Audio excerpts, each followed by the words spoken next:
OnePlus Nord N200, the new budget model from OnePlus. The thing about this phone that seems the most appealing to me is the price. And after spending a few weeks with the OnePlus N200, I'm back with the review, so let's begin.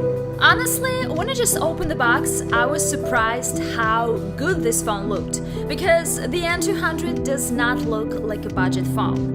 Despite the fact that we have a plastic back and a glossy plastic frame on this phone, the N200 looks and feels really similar to my OnePlus 9 Pro that has a glass back and a metal frame. So yeah, this phone doesn't look like a $200-something phone. Well, good job OnePlus on the design of the N200. When it comes to the display of this phone, we have a pretty large panel here. This is a 6.49-inch AMOLED display, and as I've already mentioned in my unboxing video, surprisingly, this display is pretty sharp, which actually doesn't happen often when it comes to budget phones. And this display supports a 90Hz refresh rate, which I always welcome. Speaking of brightness, as expected, the N200 is not as bright as, say, the OnePlus 9 Pro. However, I don't have any viewing problems indoors. For instance, it always seems enough for me to scroll through Instagram feed and watch YouTube. The only thing I wish this phone had is the screen calibration feature that we have pretty much on all of the OnePlus models, where you could calibrate your display up to your taste. And the thing is, the display on the N200 seems too vivid to me, as I prefer more natural colors. When it comes to display features, I've already showed you some of them in my unboxing video, and here you could adjust the color balance of the display, which is great, but you cannot really change the saturation. So all the photos on Instagram and videos on YouTube look more vivid, and honestly, I'm not a fan of this, but some people like it, so it really comes down to preferences, guys.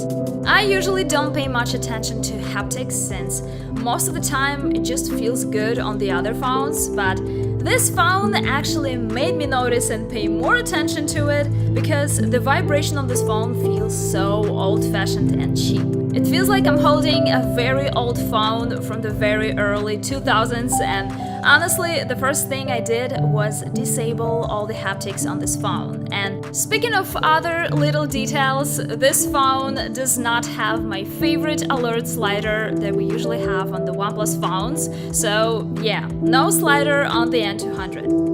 Next, let's talk about the camera setup of this phone, and here we have three cameras: the main camera, the macro camera, and the monochrome camera. And I totally understand that they didn't put a telephoto camera on this phone since we usually see them on the more high-end models, but I was surprised that there is no ultra-wide camera on the N200 since we've already seen so many budget phones with ultra-wide cameras in the same price range. Instead, we get a monochrome and a macro camera on this phone, and while the macro camera can come in handy at times, I'm not so sure about the monochrome camera. Yes, I guess it could be fun to take some monochrome photos at times. However, honestly, I don't think it has much of a practical use for an average user, so to me it feels more like a marketing move since on paper I get a triple camera on this phone, but in fact, the only camera I would actually use would be the main camera. When it comes to camera features, here we have pretty much all the features that you would get on much more expensive phones, like the night mode, portrait mode, slow-mo, time-lapse, and so on. And let's take a look at some photos I've taken with the OnePlus N200, and you can judge them for yourself.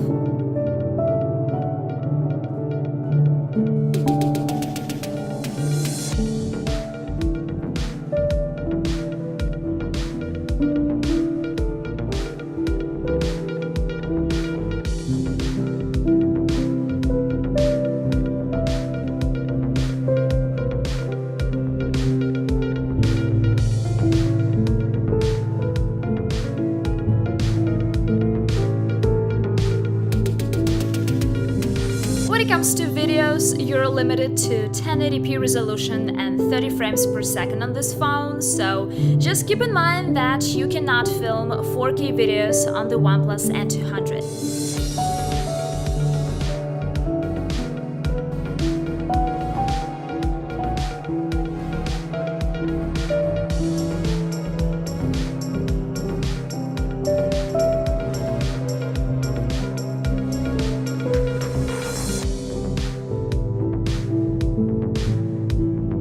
Speaking of the front camera, we have a 16 megapixel camera on this phone, and these are some of the selfies and videos I've taken with the OnePlus N200.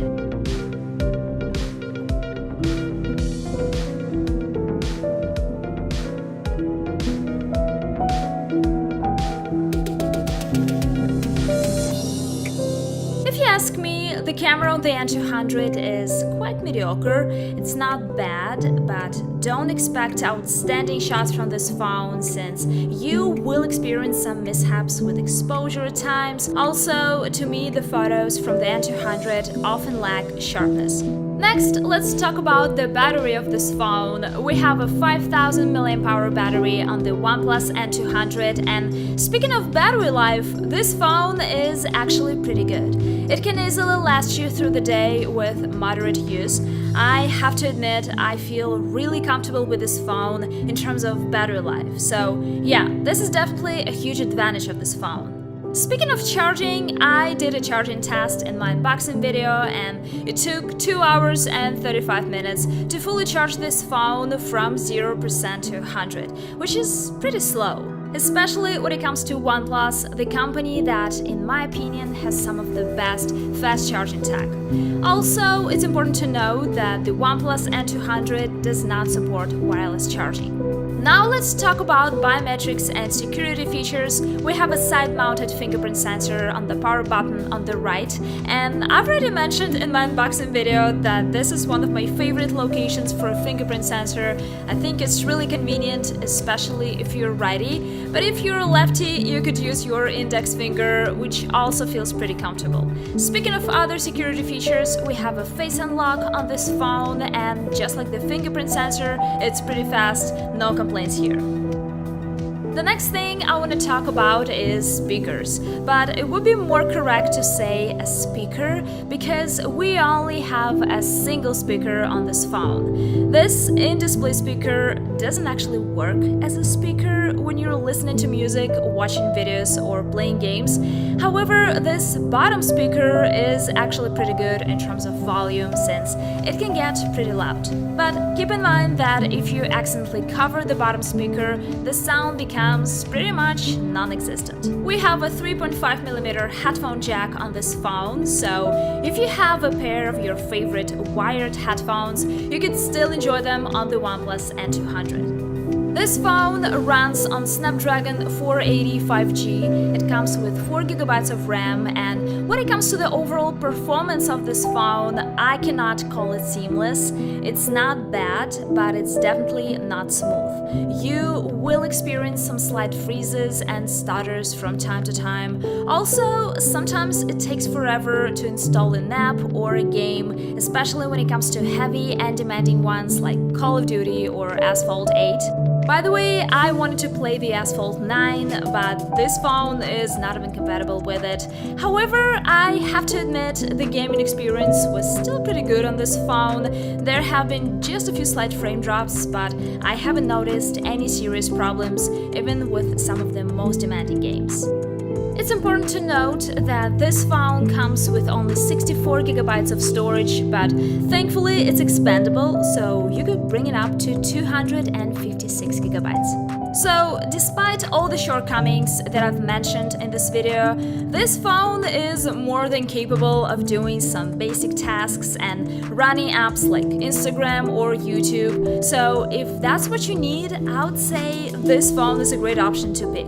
Yes, the camera is not the best, the overall performance is not the best, but for just $240, I think this phone does its job. That's all for this video, guys. Thank you so much for watching, and see you in the next video.